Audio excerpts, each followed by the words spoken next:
जय हिंद दोस्तों। राधे राधे मुझे स्वागत करसी ओडिया ब्लॉगर आ गोटे छोटिया इनफर्मेशन। आज भिडियोटा गोटे इनफर्मेशन टाइप देवी।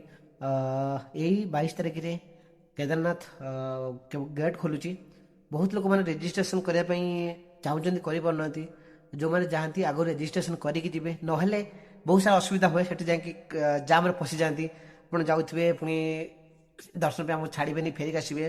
तो फाइनाली यही वर्ष जाऊँगी जून 15 ରୁ 24 7 दिन पे मोर अच्छी केदारनाथ बद्रीनाथ गंगोत्री यमुनोत्री तापर तर लोकल एरिया जी अच्छी ताको भी मुझे एक्सप्लोर करी। तो आज मुझे गोटे पूरा डिटेल्स प्रोसेस बतेबी आपण मैंने केमिति टिकट करेंगे आपन को कौन कौन प्रोसेस फॉलो करा पड़ो।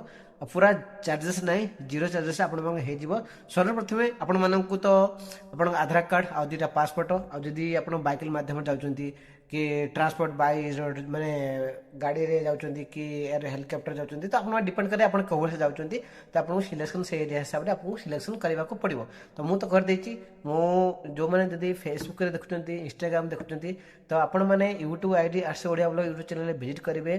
सेम यही वीडियो तले आपको डिस्क्रिप्शन लिंक मिल जोटा कि चाहे धाम जो रेजिस्ट्रेशन करेंगे जो वेबसाइट अच्छी पिन करदेवी।